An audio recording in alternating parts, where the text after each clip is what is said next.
Hello दोस्तों, मैं अनीस आप सभी का प्रहार अकेडमी में आप सबका स्वागत करता हूं। इसके पहले वाले वीडियो में मैंने आर्मी कलर का जो पीछे प्रीवियस ईयर पैसेज था उसको सॉल्व किए थे और आज हम कुछ 4 ईयर के क्वेश्चंस लिए हैं और 3 पैरा जम्बलिंग के क्वेश्चन लिए जो कि आप लोगों के एग्ज़ाम में आते हैं। बहुत सारे लड़कों का ये सब रहता है कि सर ये जो पैरा जम्बलिंग रहता है जब सर सॉल्व नहीं होता और कम समय में, जो कहने का मतलब, और वो खासकर वो विद्यार्थी जो इंग्लिश में कमज़ोर रहते हैं कि सर ये PQRS जो पैरा जम्बलिंग रहता है ये समझ में नहीं आता सर, इसको कम समय में ज़्यादा हम लोग कैसे सॉल्व कर सकते हैं। तो इसके कुछ हम लोग टिप्स एंड ट्रिक्स भी देंगे और ईयर में जो आप लोगों का ग्रामेटिकली जो पोर्शन से पूछा जाता है वो किस किस टाइप से क्वेश्चन आता है और कहाँ तक इसका जो आप लोग का रेंज रहता है एग्ज़ाम में, ये सब रिलेटेड कुछ आपसे क्वेश्चन डिस्कस करेंगे। तो चलिए सबसे पहला नंबर क्वेश्चन हम डिस्कस करते हैं। Everyone were happy to hear about his success. हर लोग किस चीज़ के बारे में जी खुश हैं, उसके सक्सेस को लेकर के खुश हैं, सभी लोग सुने हैं। तो इसमें इरर कहाँ है? यहाँ पर है, देखिए सबसे पहले तो ये मान के चलिए कि आप लोग को जितने भी इरर आते हैं उसके 80 to 90% सब्जेक्ट वर्ब एग्रीमेंट से क्वेश्चन आते हैं, यानी सब्जेक्ट पकड़ना है, उससे रिलेटेड वर्ब और उससे रिलेटेड जो प्रोनाउन यूज हुआ है 80 to 90% क्वेश्चन आपको वहीं पर सॉल्व हो जाएंगे। बहुत कम रहता है जो एडजेक्टिव और एडवर्ब से आप लोगों को पूछा जाता है। तो यहाँ पर देखिए सबसे पहले सब्जेक्ट हम लोग देखते हैं। सब्जेक्ट क्या? एवरीवन, चूंकि एवरीवन एक सिंगुलर सब्जेक्ट है, ये क्या है? एक सिंगुलर सब्जेक्ट है, तो इसके लिए वर्ब भी मेरा सिंगुलर आना चाहिए। तो यहाँ पर देखिए, यहाँ पर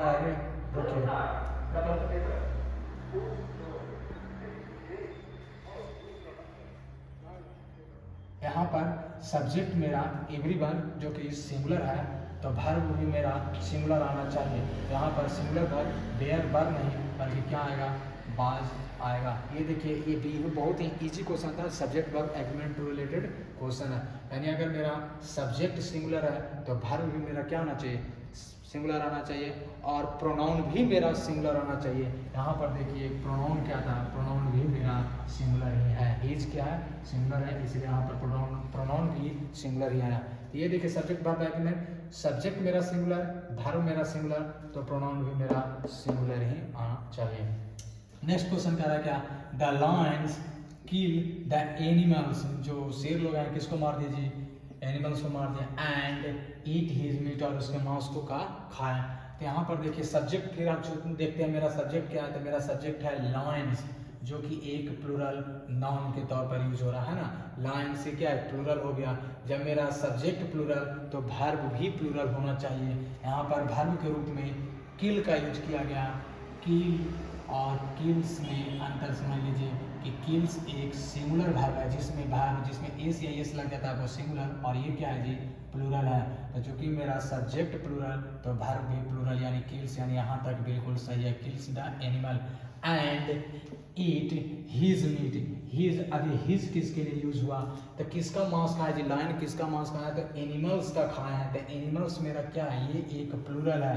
ये क्या है? ये प्लूरल है। ये क्या है? तो ये प्लूरल है।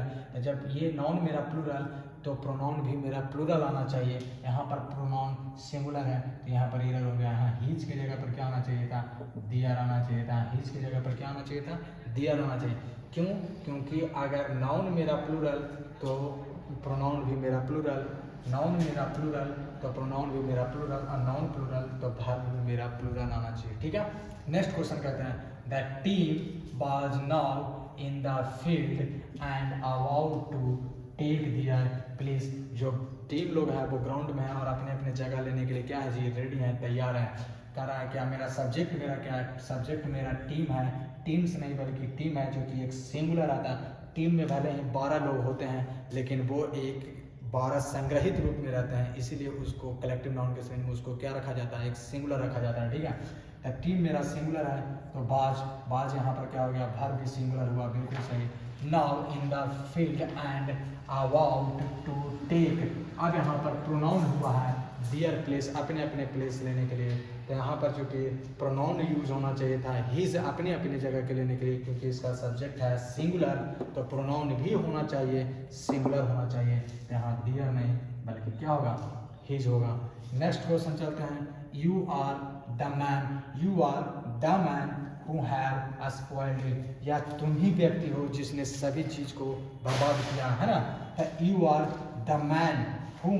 अब देखिए हूँ बीच दैट का एक रूल आता है, बहुत ईजी वे में आता है। हूँ बीच दैट, कि हूँ बीच दैट के पहले आने वाला जो नॉन होता है वर्ब, उसके वर्ब उसी के अनुसार चलता है। तो हूँ के पहले कौन है? मैन। मैन का प्लूरल क्या होता है?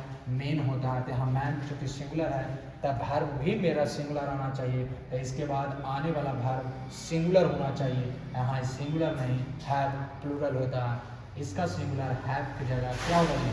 हैज़ होगा। दैट्स। तो यहाँ पर आप समझे क्या कि देखिए ये प्रीवियस ईयर क्वेश्चन पेपर है आर्मी क्लर्क का और एक सेट का है ना।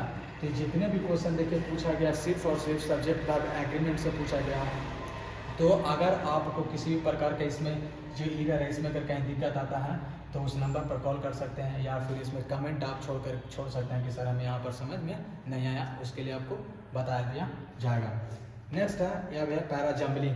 पैराजम्बलिंग को कैसे सॉल्व करना, इसका काफ़ी ट्रिक है ना। अगर इसको हम लोग पहला तो जो नॉर्मल व्यक्ति जिसको कभी नहीं देखा, अगर इसको देखेगा तो वो डर जाता है शुरू में कि कैसे इसको सॉल्व करना। बहुत ही ईजी रहता है, ये एरर से भी ईजी है, बस थोड़ा सा आप लोग को टिप्स एंड ट्रिक्स दिमाग में रखना है। इसमें भी सब्जेक्ट वर्ब और एग्रीमेंट का काफ़ी इंपॉर्टेंट है ना, मोस्ट इंपॉर्टेंट रहता है सब्जेक्ट वर्ब एग्रीमेंट। तो उसके आधार पर हम लोग कुछ ग्रामेटिकली भी देखेंगे और कुछ इसको कंप्रीहेंशन के हिसाब से भी सॉल्व करेंगे।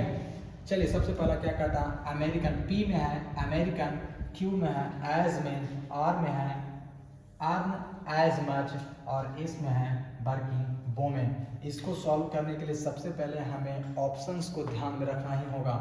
पी से एक क्वेश्चन ऑप्शन नंबर ए है जिसमें पी से शुरू हुआ, बी नंबर भी पी से शुरू हुआ, सी में एस और डी में भी पी से शुरू हुआ। यानी 3 ऑप्शन ऐसे हैं जिसमें पी से शुरू हुआ और एस है, सी जिसमें एस से शुरू हुआ। तो इसमें भी हम लोग सब्जेक्ट वर्ब एग्रीमेंट का रूल लगाते हैं। देखिए सब्जेक्ट अगर मेरा अमेरिकन है, यहाँ पर एक तो दिख रहा है American, American as a subject के रूप में तो दिख रहा है क्योंकि वर्किंग मेरा सब्जेक्ट नहीं हो सकता है, आर्म नहीं हो सकता, एज मेन नहीं हो सकता। तो अमेरिकन मेरा सब्जेक्ट है तो कहीं ना कहीं इसका वर्ब होना चाहिए। तो इसका वर्ब कहाँ होना चाहिए? अगर अमेरिकन के बाद कोई आदमी को लग रहा है यानी पी के बाद किसी को अगर एस लग रहा है कि वर्किंग आना चाहिए, तो सब्जेक्ट के बाद इज, एम, आर, उसके बाद भी फोर रहता है तभी आता है। डायरेक्ट सब्जेक्ट के बाद भी फोर किसी भी वाक्य का वर्ब नहीं होता, सब्जेक्ट प्लस भी फोर नहीं होता। तो अमेरिकन के बाद वर्किंग नहीं आएगा, यानी पी के बाद डायरेक्ट एस का आने नहीं आएगा। तो पी के बाद डायरेक्ट एस यहाँ पर है जो नहीं हो सकता, और पी के बाद एस डायरेक्ट यहाँ पर है, ये नहीं हो सकता। यानी मेरा 2 ऑप्शन क्लियर हो गया। अब क्या कहते हैं? पी के बाद आर आएगा, पी के बाद आर। अब चूंकि देखिए पी से बात शुरू होबे करेगा तो इसका आंसर डायरेक्ट आप यहाँ से मार सकते हैं कि पी नंबर होगा। पढ़ के देखते हैं अमेरिकन। अब यहाँ पर देखिए अमेरिकन आर्म, अमेरिकन आर्म क्या कहते हैं कि आर्म कहते हैं American arm as much as. अब यहाँ पर देखिए वो अगर पढ़े होंगे इंग्लिश में तो उसमें देखे होंगे कि एज मच एज एक फ्रेज होता है जिसका मतलब होता है एज मच एज। तो एज मच और उसके बाद देखिए यहाँ से एज शुरू हुआ, यानी आर के बाद क्यू होना चाहिए था, आर के बाद भी क्यू इसमें है, यानी राइट इसका बनेगा American earn as much as may working women, यानी राइट आंसर इज बी। देखिए इसका टिप्स एंड ट्रिक्स होता है, जितना इसको प्रैक्टिस कीजिएगा, जितना इस बात को ध्यान में रखिएगा उतना ज़्यादा आपका इसमें बनेगा। नेक्स्ट क्वेश्चन क्या कहता है? पी में है is a disease which is as, Q में है आर में है common as the common cold, और एस में है डेंटल डी के। सबसे पहले हम लोग सब्जेक्ट को देखें क्योंकि कोई भी सेंटेंस है तो उसमें सब्जेक्ट और वर्ब रहेगा ही रहेगा, मिनिमम एक वर्ब का होना इम्पॉर्टेंट है। तो इसमें हम देख रहे हैं इज आया है तो इसका कहीं ना कहीं सब्जेक्ट होगा। तो इसका सब्जेक्ट क्या हो सकता है? भीज इज एज इज नहीं, ये नहीं होगा, यानी क्यू के बाद पी नहीं आएगा, यानी सबसे पहले क्यू नहीं आ सकता। क्यू का अगर है तो ये नहीं, ये मेरा सब्जेक्ट नहीं हो सकता, इसलिए ये नहीं हो सकता। अब देखते हैं क्यू। अब यहाँ पर ये हो सकता है कि common as the common cold और डेंटल डी के। अब चूँकि यहाँ पर मेरा वर्ब सिंगुलर है तो सब्जेक्ट भी सिंगुलर होना चाहिए। तो सिंगुलर सब्जेक्ट में अगर हम दिमाग लगाएं तो देखिए यहाँ पर डेंटल डी के ही सब्जेक्ट मेरा आ रहा है, यानी एस से स्टार्टिंग होना चाहिए। तो एस से स्टार्टिंग ये है और एस से स्टार्टिंग ये है, यानी एस से स्टार्टिंग आर नहीं है, 1 नंबर ऑप्शन, तो ये भी कैंसिल हो गया। अब एस में देखते हैं क्या होगा? डेंटल डी के इज ए डिजीज, यानी दांतों का गिरना एक बीमारी है ना जी।